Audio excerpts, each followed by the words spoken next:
আমরা হাইলা কান্দি গান পারে না কার বাবারা, তাইলে ওই আখিরাতের মধ্যে আপনার আমার বড় হিসাব নিকাশ করা হবে। ওই আখিরাতের মধ্যে যাওয়ার আগে, কবরের জগতে যাওয়ার আগে আপনারা বলেন আমাদেরকে ভালো ভালো আমল করার দরকার আছে না নাই? এই দুনিয়ার মধ্যে সবচাইতে ভালো আমলের মধ্যে উত্তম আমল হইল আমার আল্লাহর ইবাদত নামাজ আদায় করা। আর আমরা মুসলমান দাবি করি, কিন্তু ওই ইবাদত নামাজের কাছে দিও যাই না। কারণ মসজিদে মাগরিবের নামাজ পড়ছি, ইমাম সাহেবরা জিগাইলে টের পাওয়া যাবে যে হুজুর 2 কাতার মুসল্লিও হয় নাই, কিন্তু আজকে মাহফিলের মধ্যে মানুষের অভাব নাই। ঠিক না বে ঠিক? জুমার দিনে আল্লাহর ফালরা মসজিদে দিয়ে থুপ করে অনেকগুলা। মুসলমান দাবি করো। এই জন্য আল্লাহর নবী বাইহাকি শরীফের হাদিসের মধ্যে বলে এটা হলো কিয়ামতের আলামত যে তারা মুসলমান দাবি করবে, লা ইয়াবকা মিনাল ইসলামি ইল্লা ইসমুহু, যে তারা মুসলমান ইসলামের নামে মাত্র থাকবে, কিন্তু তাদের কর্মকার্যে তারা মুসলমান এটা প্রমাণ হবে না। আপনি মুসলমান, আপনি নামাজ পড়েন না, আপনি মুসলমান, আপনি রোজা রাখেন না, আপনি মুসলমান, আপনি দান সদকা করেন না, আপনি মুসলমান, আপনি সমাজের মধ্যে ইসলাম ধর্মের কর্মকাণ্ড করেন না, আপনি মুসলমান, কিন্তু আপনি আপনার ছেলের বিয়েতে গান বাজনা করেন, আপনি মুসলমান, আপনি আপনার নাতির মুসলমানের ভিতরে আপনি গান বাজনা করেন। কথা বলেন না ঠিক না বেটি? একজন মুসলমান কোনোদিন এমন কর্ম করতে পারে না। আর যদি এমন কর্ম করে এটা নামে মুসলমান, এটা কোনো কামে মুসলমান না। আল্লাহর হাবিব বলে এদের জন্য কবরে রয়েছে আযাবুন শাদীদ।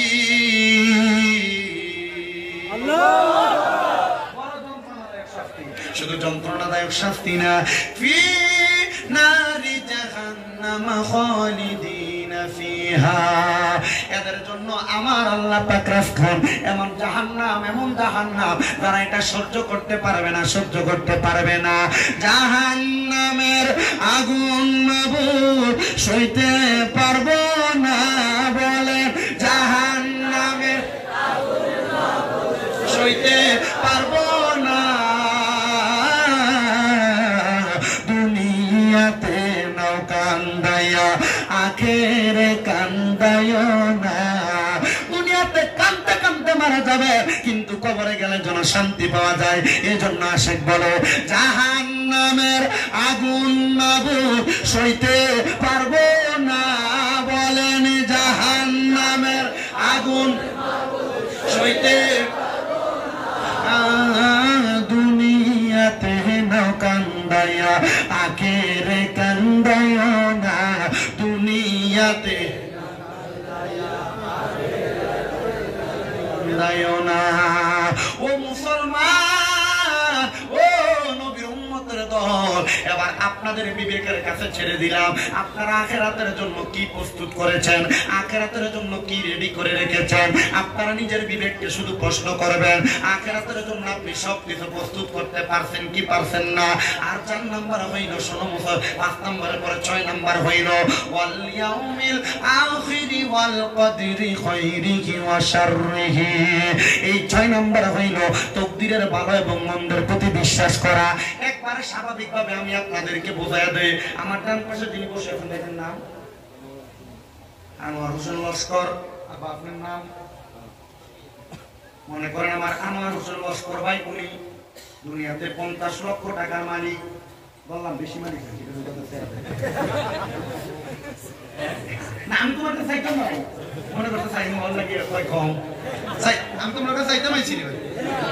কবুল করে জোরে বলেন আমিন, জোরে বলেন আমিন। আপনারা দোয়া বরকতে আমার ভাইরা মাহফিলেতে হাদিয়া দেয় নানি, আপনার দোয়ায় আমার কুমিল্লাতে বাংলাদেশে 6টা মাদ্রাসা, 6টা। আসতে বললেন মারহাবা, আসতে বললেন মারহাবা। শুধু একটাতে 375 জন ছাত্রছাত্রী, একটাতে আমি 375 জন লই আমার রাস্তায় নামলে এমনি ঘোরা হবে। আল্লাহ যেন কবুল করে বলেন আমিন, আমিন।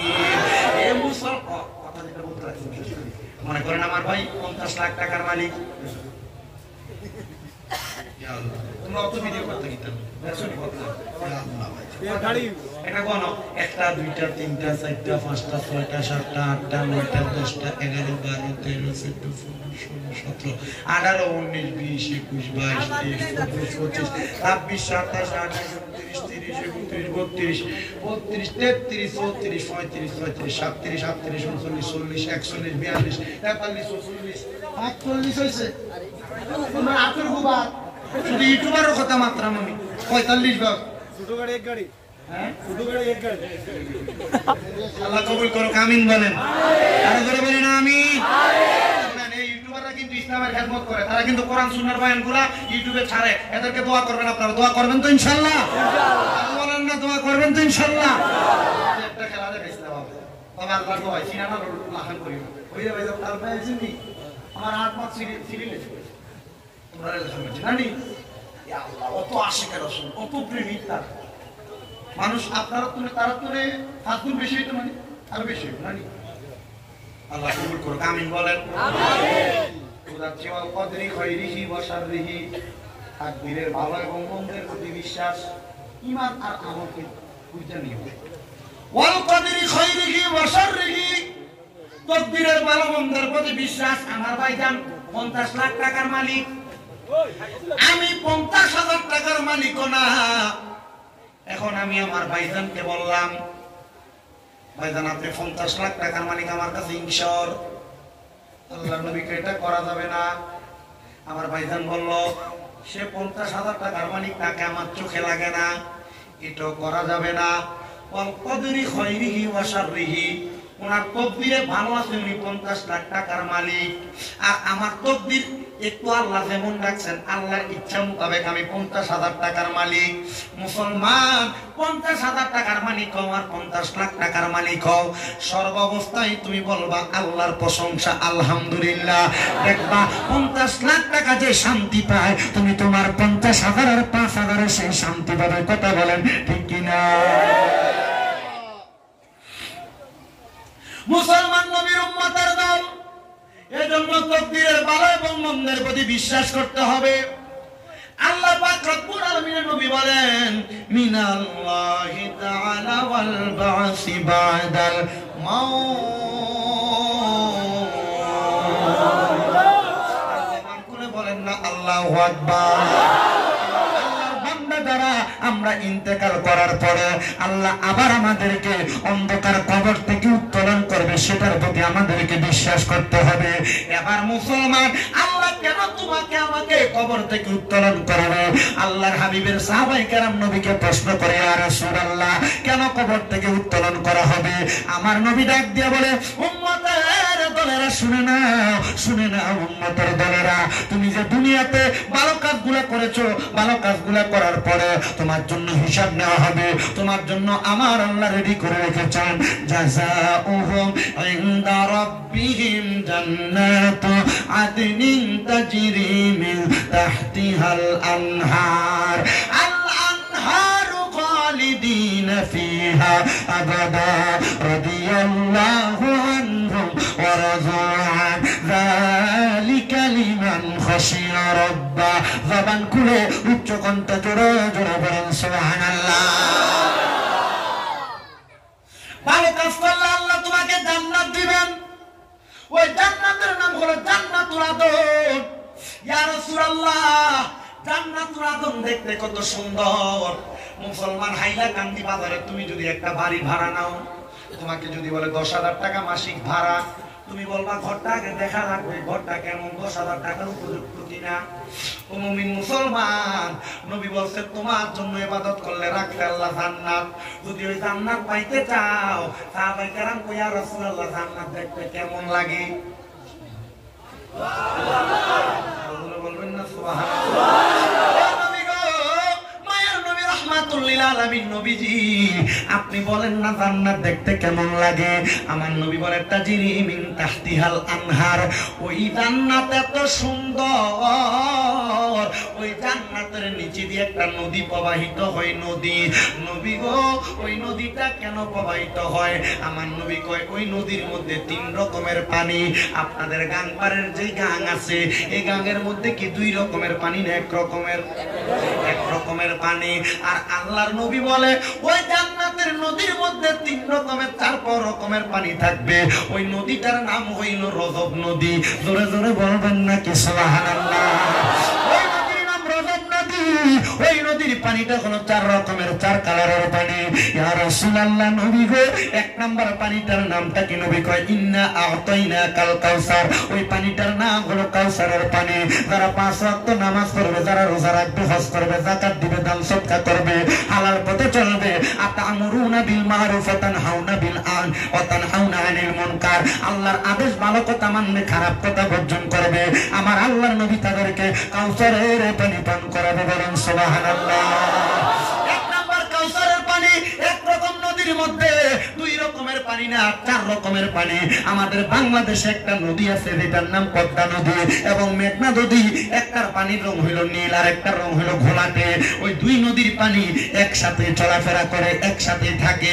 কিন্তু বাবাজিরা, ডান দিকে আছে নীল পানি, বাম দিকে আছে ঘোলাটে পানি। একটার সাথে মিশে আছে, কিন্তু একটার পানি ওই দিকে যায় না, ওইটার পানি এইদিকে আসে না। আল্লাহর নবী বলতেছে জান্নাতের পানির মধ্যে 1 নাম্বার পানি হইল ইন্না আ'তাইনাকাল কাউসার, কাউসারের পানি। আর এই পানি তারা পান করবে যে পানিটা দুনিয়াতে মানুষগুলো ইবাদত করছে, নামাজ পড়ছে, রোজা রাখছে, হজ করছে, যাকাত দিছে, তারাই কাউসারের পানি পান করবে। জবান খুলে জোরে জোরে বলেন সুবহানাল্লাহ। ইয়া রাসূলুল্লাহ, 2 নাম্বার পানি কোনটা?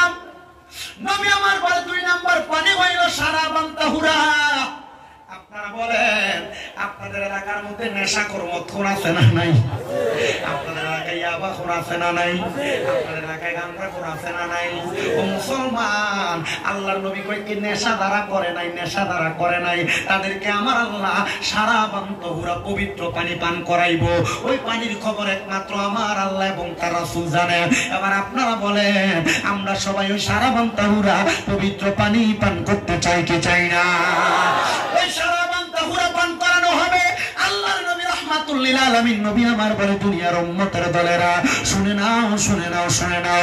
এবার শারাবান তাহুরা যখন তোমাকে পান করানো হবে, ওই শারাবান তাহুরা তোমারে পান করানোর পরে এবার 3 নাম্বার একটা পানির নাম হইল জান্নাতি মধু। ইয়া রাসূলুল্লাহ, জান্নাতের মধু কারা কারা পান করবে আপনি নবী বলেন না? আমার নবী বলে জান্নাতের মধু তারা পান করবে তারা কোনোদিন মানুষের জায়গা দখল করে নাই, ভূমি দখল করে নাই, তারা কোনোদিন মানুষের পকেটের টাকা মাইরা খায় নাই, তারা কোনোদিন মানুষের সঙ্গে মানুষের সাথে চিটারি করে তার টাকা হরণ করে নেয় নাই। আল্লাহর নবী বলে তারা দুনিয়ার জমিনের মধ্যে থেকে কবরে যাওয়ার পর জান্নাতি মধু পান করবে। বলেন সুবহানাল্লাহ। ও মায়ের নবী গো, আপনার কাছে জানতে চাই 4 নাম্বার পানিটার নাম কি? আমার নবী বলেন 4 নাম্বার পানির নাম হলো জান্নাতের দুধ, জান্নাতের লাবান। ইয়া রাসূলুল্লাহ, ইয়া হাবিবাল্লাহ, জান্নাতের লাবান কারা কারা পান করবে আপনার কাছে জানতে চাই। নবী আমার বলে যারা কোনোদিন মিথ্যা কথা বলে নাই, যারা কোনোদিন দুনিয়াতে মানুষকে গালি দেয় নাই। আপনারা বলে চাচা বাতিজাকে, বাতিজা চাচাকে, একজন মানুষ আরেকজন মানুষকে গালিগালাজ করে কি করে না? আসতে বলছেন আপনারা করে? চাচা বাতিজাকে অটোমেটিক লাগে মুখের ফল। কথা বলেন না কেন? বাতিজা চাচাকে নরমালি মনে করে টিস্কারি করে, দাদা নাতিকে, নাতি দাদাকে, নানা নাতিকে, নাতি নানাকে গালি দেয়। কথা বলেন না কেন? ঠিক না? এগুলো অটোমেটিক বিষয়, নরমাল বিষয়, এগুলো আমরা জানি, কিন্তু এগুলো আমাদের জীবনে বাস্তবায়ন করি না। ছাড়তে কিনা আমরা? আমি যদি আপনাকে একটা আমলের বিষয় যদি না বুঝাই দিয়ে যেতে পারি যে আমার এত দূর থেকে আসা কষ্ট করে, খুব কষ্টের বিষয়, এত দূর থেকে আসা একবারে শেষ বৃথা। আমি গতকালকে রাত 2:30টায় ট্রেনে টিকিট কাটছি। কি কি জানো ট্রেনের না? একটা ট্রেন আছে স্পেশাল জনশতাব্দী, ওইটা টিকিট কাইটা আপনার কুমারঘাট আইসা দাঁড়ানোর পরে 8টার দিকে এসে দাঁড়াইছে, দিনে 1:30টা পর্যন্ত ট্রেন ছাড়তেছে। পর চিন্তা করলাম যদি আমি এখন যদি অন্য ব্যবস্থা না করি মাহফিলওয়ালার কারণে এটা তো মানুষ খারাপ বলবে না? খুব কষ্ট করে মাহফিলের আয়োজন করছে, ওরা তাড়াতাড়ি একটা ওয়াগানা গাড়ি নিয়ে তাড়াতাড়ি আসলো। রাস্তার ভিতরে একটা হোটেলের ভিতরে ডাউল আর কি যেন ডিম দিয়ে কোনো রকম বাদ, বুঝছেন? কষ্ট করে আসতে হয়েছে। ওইখানে টিকিট কাটলাম, সব গেল। এখানে তো মাশাআল্লাহ আমার ভাই পেমেন্ট করছে, তো কষ্ট তো হয় আমাদের, হয় কি না? হয় কি না? আমার এই কষ্টটা প্রতিদান আমি কিভাবে দিব আপনাকে? এই প্রতিদান আপনি কিভাবে দিবেন? এই প্রতিদান দিবেন এভাবে যে আপনি আপনার আমলি জিন্দেগিতে বাস্তবায়ন করবেন। আমি যে কথাগুলো বলে যাচ্ছি এগুলো আপনি আমলি জিন্দেগিতে বাস্তবায়ন করবেন। আমার জন্য আমি বইলা যাইতে পারবো, আমি না আমার চাইতে বড় বড় আলেম কি ভারতে নাই? আমাদের এলাকায় নাই? নজরুল ইসলাম সাহেব রাজাবাড়ি নিজামিয়া দাইদের মাদ্রাসার শিক্ষক উনি আছে না? এবার অনেক আলী আহমদ সাহেব হুজুর আছে না? ওনারা আমার উস্তাদ সমতুল্য। ওনারা আপনাদেরকে বলবে, আপনারা তো এখানে আমার ওয়াজ শুনতে আসেন নাই, বাংলাদেশ থেকে হুজুর আসবে, বাইরের হুজুরের জন্য দেখতে আসছেন। আপনারা মনে করেন না এগুলো আমি বুঝি না, আমি সব বুঝি, আমি সব বুঝি। এই মুসাফা করার সময় হাদিয়া তো দেয়, আমার মুসাফা করার সময় একটা চাপ দিয়ে দেয় হাতে। কালকে রাতে একটা মুরব্বী দিছিল, উনি মানে লোয়ার কাজ করে, এদের মুসাফা করার সময় চাপ দিছে, আর আপনার খর করে তো আপনার ভিতরে ব্যথা চলতেছে। আমার রুকু করার সময় ওই ফজর রুকু করার সময় হাত আমার চলতেছে। ইয়া আল্লাহ ইয়া আল্লাহ, ভাই তুমি আমার লোক আইছো মুসাফা করতে। আল্লাহ যেন কবুল করে, ধরে বলেন আমিন। আজকে আমার ভারতের শেষ খবর, আমি গত 1 তারিখ ঢুকছি, আজকে শেষ, এখান থেকে শেষ করে যাবো নিয়ামতপুর। কোন দিকে?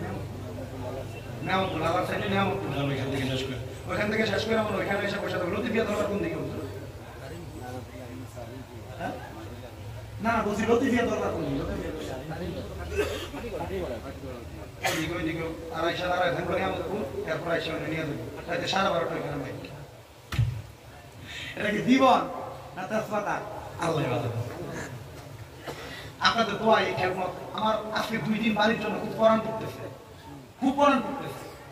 তবে গতকালকে এক পাশে খাবার খেয়েছি, মনে হয়েছে বাংলাদেশের খাবার খেয়েছি, অনেক পরাণ পড়তেছে। আমি দুপুরবেলা যখন এই গাড়িতে উঠলাম, ওই যে পাতারকান্দি বলে আনিপুর পার হওয়ার পরে আমার চোখের পানি নিজে নিজে চলে আসছে, যে আমার মা কই, বাপ কই, আত্মীয় স্বজন কই, আমি করি।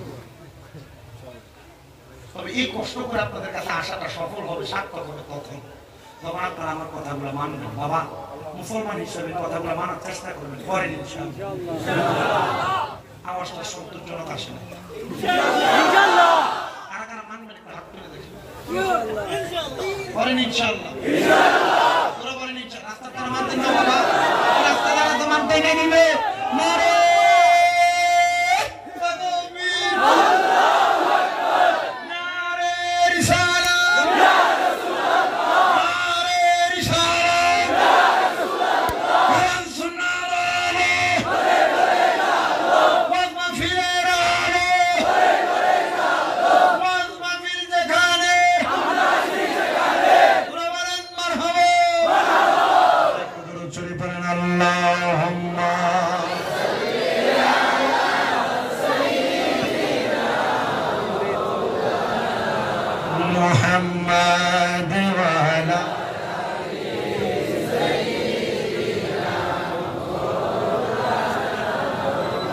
জগৎ পাগল কাবার জন্য, কাবা পাগল মাবুদের, মাবুদ পাগল দয়াল নবীজি পাগল উম্মতের। আল্লাহুম্মা সাল্লি আলা সাইয়্যিদিনা মাওলানা মুহাম্মাদ ওয়া আলা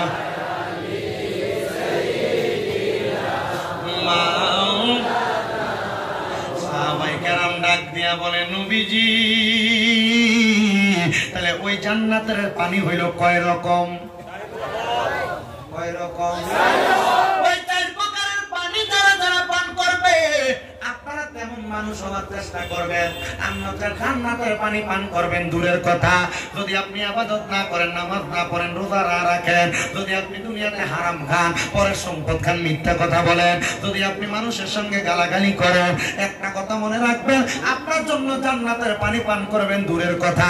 আল্লাহর হাবিব হাদিসে মুবারাকার মধ্যে বলেন, আপনার জন্য রেডি করে রাখা হয়েছে তিনাতুল খাবাল। হুজুর তিনাতুল খাবাল আবার কাহাকে বলে? তিনাতুল খাবাল হইল জাহান্নামীদেরকে আগুনের মধ্যে পুরাইতে পুরাইতে যে রক্ত আর পুঁজগুলা বাইর হয়েছে, আপনি যখন হাসরের ময়দানে পানির পিপাসা বলবে, ওই অন্য জাহান্নামীদের রক্ত আর পুজাই না দেওয়া হবে আপনাকে খাওয়ার জন্য। ও মুসলমান, এমনিতে আপনি একটু পানির মধ্যে নোংরা পড়লে আপনি খান না, আর কেমনে জাহান্নামীদের রক্ত আর পুজ পান করবেন? এই জন্য সবার কদমের মধ্যে হাত দিয়ে বলি, ওই জাহান্নামকে একবার ভয় করো, কবরকে একবার ভয় করো। আমার আল্লাহ পাক রব্বুল আলামিন ওই জাহান্নাম এবং কবরকে আমাদের ভয় করার তৌফিক দান করে। জোরে জোরে বলেন আমিন। আমার মুমিন মুসলমানের দলেরা, নবী উম্মতের দলেরা, সাহাবায়ে কেরাম বলে, ইয়া রাসূলুল্লাহ, ওই জান্নাতের মধ্যে তো এত সুন্দর আপনি বললেন, এবার আপনি নবী বলেন ওই জান্নাতের মধ্যে আমরা কতদিন থাকবো? সুবহানাল্লাহ। আমি ভারতে আসছি 8 দিনের জন্য। সাহাবায়ে কেরাম বলে, নবীজি জান্নাতের মধ্যে আমরা কতদিন থাকবো? সুবহানাল্লাহ। নবী আমার ডাক দিয়া কয়, খালিদিন ফিহা আবাদা। আল্লাহু আকবার। নবী বলেন আল্লাহর কোরআন থেকে, খালিদিন ফিহা, সেখানে তোমরা 1 দিন 1 মাস 2 মাস 1 বছর না, ওই জান্নাতের মধ্যে তোমরা চিরস্থায়ী বাসিন্দা হয়ে থাকবা। এবার শব্দ একটা যোগ করে দিতে, আবাদা। শুধু 1 বছর 1 মাস 1 মাস 1 বছর 100 বছর না, চিরস্থায়ী বাসিন্দা। এবং ওই জান্নাতের মধ্যে থাকবা তো থাকবা, থাকবা তো থাকবা, থাকবা তো থাকবা, আবাদা বের হইতে চাইবা না। জবান খুলে জোরে বলেন সুবহানাল্লাহ। আরে আমরা বড় ভাগ্যবান, আমরা রে নবী আল্লাহর মেহমান। বলেন আমরা বড় ভাগ্যবান, আমরা রে নবী আল্লাহর মেহমান। বলেন আমরা বড় ভাগ্যবান, আমরা রে নবী। ওরে গেলেন নবী মেরাজে,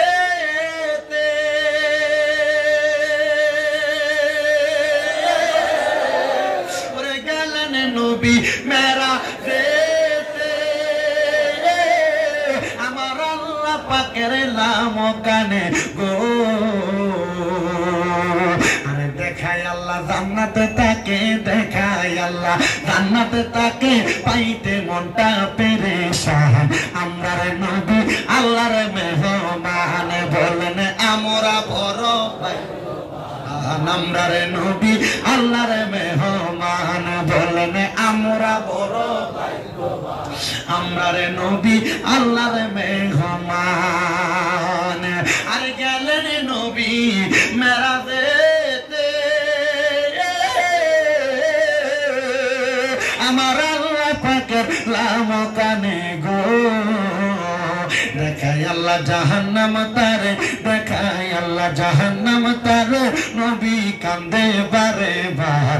আমরা রে নবী আল্লাহর মেহমান। বলেন আমরা বড় ভাগ্যবান, আমরা নবী আল্লাহর মেহমান। বলেন আমরা বড় ভাগ্যবান, আমরা রে নবী আল্লাহর মেহমান। আমার যুবক ভাইরা, মুরব্বী বাবাজিরা, পর্দার অন্তরালের মা বোনেরা, তাহলে এবার আপনারা বলেন ওই জান্নাতে আমরা চিরস্থায়ী বাসিন্দা হয়ে থাকার জন্য আল্লাহর ইবাদত গুলো করার দরকার আছে না? মুমিন মুসলমানের দলেরা, ও নবীর উম্মতের দলেরা, সাহাবায়ে কেরাম প্রশ্ন করে, ইয়া রাসূলুল্লাহ, নবী গো, ও দয়ার নবী, মায়ার নবীজি, আপনার কাছে জানতে চাই ওই জান্নাতে যাওয়ার জন্য আমরা কি করা লাগবে, আর কে কে থাকবে জান্নাতে, আপনি নবী বলেন না। আমার নবী বলে, রাদিয়াল্লাহু আনহুম ওয়া রাদান। ওই জান্নাতে তারা থাকবে যারা আমার আল্লাহর প্রতি খুশি হয়েছে, আর আমার আল্লাহ যাদের প্রতি খুশি হয়েছে। আপনারা বলে আমরা সবাই আল্লাহর প্রতি খুশি না বেজার? আমার আল্লাহ আপনার প্রতি খুশি কিনা আপনার বিবেকের কাছে সাল্লাম। বলে, হুজুর আল্লাহ আমার প্রতি খুশি হইব কেমনে? আমি তো নামাজি পড়ি না। হুজুর আল্লাহ আমার প্রতি খুশি হইব কেমনে? আমি তো রোজাই রাখি না, বেরোজগার। হুজুর আল্লাহ আমার প্রতি খুশি হইব কেমনে? আমি তো সুদের টাকা খাই, আমি তো ঘুষের টাকা খাই, আমি তো পরের সম্পদ মেরে মেরে খাই, আমি তো মিথ্যা কথা বলে বলে খাই। এবার আপনারা বলে আল্লাহকে খুশি করানোর জন্য আমাদেরকে এই ইবাদত গুলো করার দরকার আছে না? আপনি নবীর কাছে জানতে চায়, আপনি নবী বলেন না কারা কারা ওই জান্নাতে থাকবে। আরেকজনকে আমার নবী বলে যালিকা লিমান খাশিয়া রাব্বা, ওই জান্নাতে তারা তারা থাকবে যারা দুনিয়াতে সবচাইতে বেশি আমার আল্লাহকে ভয় করেছে। মুসলমান নবীর উম্মতের দলেরা, আল্লাহকে যদি তোমরা ভয় করো তাহলে তোমরা দুনিয়ার জমিনে আল্লাহর পথ থেকে দূরে সরবা না। এবার আল্লাহকে কারা কারা ভয় করে, এবার আল্লাহর নবী আল্লাহর কোরআন থেকে বলতেছে, তোমরা শোনো দুনিয়ার মুসলমান দলেরা, ولا تشركوا به شيئا وبالوالدين إحسانا।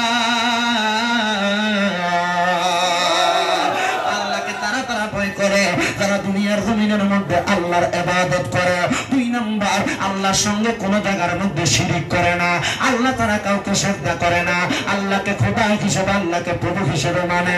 আর 3 নাম্বার ওয়াবিল ওয়ালিদাইনি ইহসানা, এবং তারা তাদের মা বাবার খেদমত করে।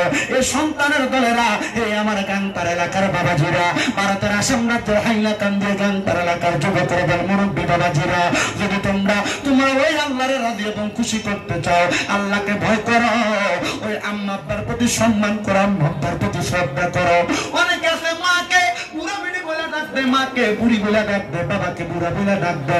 সন্তান বিবাহ করার পরে বউ পাইয়া তুমি তোমার মাকে ভুলে যাও, বউ পাইয়া তুমি তোমার বাবাকে ভুলে যাও। না রে সন্তান, আল্লাহর রাস্তে তোমার পায়ে হাত দিয়ে বলি, যদি তুমি তোমার মাকে তোমার বাবাকে ভালোবাসো, এখান থেকে বাড়িতে যাইয়া সব সন্তান একটা ওয়াদা করো, আমি আমার মার পায়ের মধ্যে ধরে মাপ চাইব, আমি আমার বাবার পায়ের মধ্যে ধরে মাপ চাইব। মাপ চাইয়া চাইয়া বলবা, মা গো মা, আমি আপনার সঙ্গে জীবনে অনেক অন্যায় করেছি, জীবনে অনেক বেয়াদবি করেছি, আপনারা আমাকে মাপ না করলে আমি আপনার পাও ছাড়বো না। যতক্ষণ পর্যন্ত আপনার মা আপনার বাবা মুখ দিয়ে বলছে আপনাকে মাফ করে দিছি, ততক্ষণ পর্যন্ত আপনি আপনার মা বাবার পাও ছাইরেন না। এই মাহফিল কবুল হবে কিনা তার গ্যারান্টি কেউ দিতে পারবে না, তবে আমি শামীম রাজা একটা গ্যারান্টি দিয়ে তাই রে যুবকের দল, এই আসাম রাজ্যের হাইলাকান্দির বাবারা, একটা এখানে কথা বলে কেন,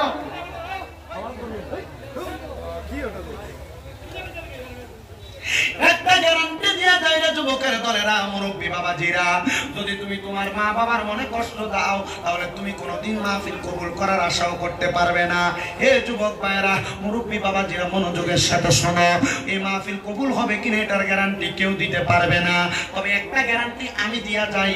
আজকে বললাম মা বাবার পায়ে ধরে মাপ চাওয়ার জন্য, যখন আগামীকালকে এই এলাকার দাড়ি পাকা মুরব্বীরা দেখবা দোকানে বৈশা বৈশা বলে, বাংলাদেশ থেকে শামীম রাজা ভারতের হাইলাকান্দিতে আইসা আমরা সন্তানরে আমরার পায়ে ধরে মাপ চাওয়ার কথা বলছে, আর আমরা সন্তান আমরার পায়ে ধরে মাপ চাইছে, আমি বাবার কলিজাটা ঠান্ডা হয়ে গেছে, তাই মনে করবা মাহফিল সফল হয়ে গেছে।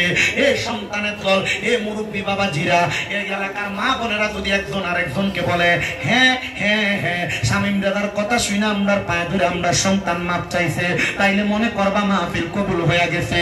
যুবকের দলেরা, মুরব্বী বাবাজিরা, মাপ চাওয়ার কথা বললাম, কিন্তু সন্তানদেরকে প্রশ্ন করে দেখো, হুজুর আমি মাপ চাইবো দূরের কথা, আমি তো 2 ঈদে মা বাবার পায়ে ধরে সালামি করি না, আমি মাপটা চাইবো কে? কিন্তু আল্লাহর নবী বলে শুধু মাপ চাওয়া না, মাঝে মাঝে সুযোগ পাইলে আম্মা আব্বার কদমের মধ্যে চুমা দিবা, চুমা দিবা। হুজুর এটা কেমন কথা বললেন? আল্লাহর নবী শিক্ষা দিয়া দিতেছেন, আম্মা আব্বার কদমে চুম্বন করলে আল্লাহর জান্নাতের চৌকাঠে চুম্বন করার সওয়াব পাওয়া যায়। বলেন সুবহানাল্লাহ।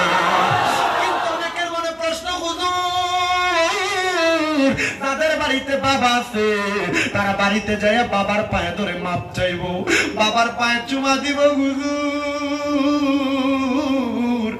আমার তো আব্বা নাই, আমি কার পায়ে ধরে মাপ চাইবো? হুজুর যাদের বাড়িতে মা আছে তারা বাড়িতে যায় মার পায়ে ধরে মাপ চাইবো। হুজুর আমার তো মা নাই, আমি কার পায়ের মধ্যে ধরে মাপ চাইবো? এ সন্তানের দল, এখন বুঝি তোমার মায়ের কথা বেশি বেশি মনে পড়ে, এখন বুঝি তোমার বাবার কথা বেশি বেশি মনে পড়ে। আরে ওই আব্বা নিজে না খায়া তুমি সন্তানরা দামি দামি খাবার খাওয়াইছে, আজকে ওই বাবা কবরে কেমন আছে জানো না? বাবা জান দুনিয়ার জমিনে তুমি সন্তানরে মানুষের মতো মানুষ বানাইছে, আজকে তুমি সন্তান ওই বাবা জানের খবর জানো না। তোমার বাবা কলিকাতায় কাজ করছে, বিদেশে নিজের মাথার গাম পায়ে পালাইয়া তোমারে মানুষ করছে, কিন্তু সন্তান তুমি ওই আজকে ওই বাবা বিদেশে থাকলে মোবাইলের মাধ্যমে বাবার খবর নিতা, কিন্তু আব্বা জান এখন অন্ধকার কবরে যে তুমি বাঁশ গাছের নিচে শোয়া দিয়ে আসছো, বাবা কবরে কেমন আছে তুমি জানো না। বাবা তুমি কেমন আছো ছোট্ট মাটির ঘরে, তোমার কথারি হৃদয় মাঝে পড়ছে বারে বারে। বাবা গো ও বাবা, বাবা গো ও বাবা, দরজাটা খুলতে খেয়ে যাই দুকা, বাবা বুঝি বলছে এলে নাকি খোকা, বুকের ভিতরটা লড়ে চড়ে উঠে সবাই আছে শুধু মানে,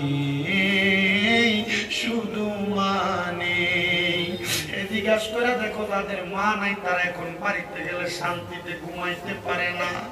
আগে মা জননী রাত্র গভীর হইলেও ভাত বেড়া দিয়া নিজে বৈশা থাকতো, সন্তান রাত্রে রাত্রে ভাত গুলা খাবে, কিন্তু এখন মা নাই, বউ বউয়ের মতো ঘুমায়, ভাত বেড়া দেওয়ার মতো কেউ নাই।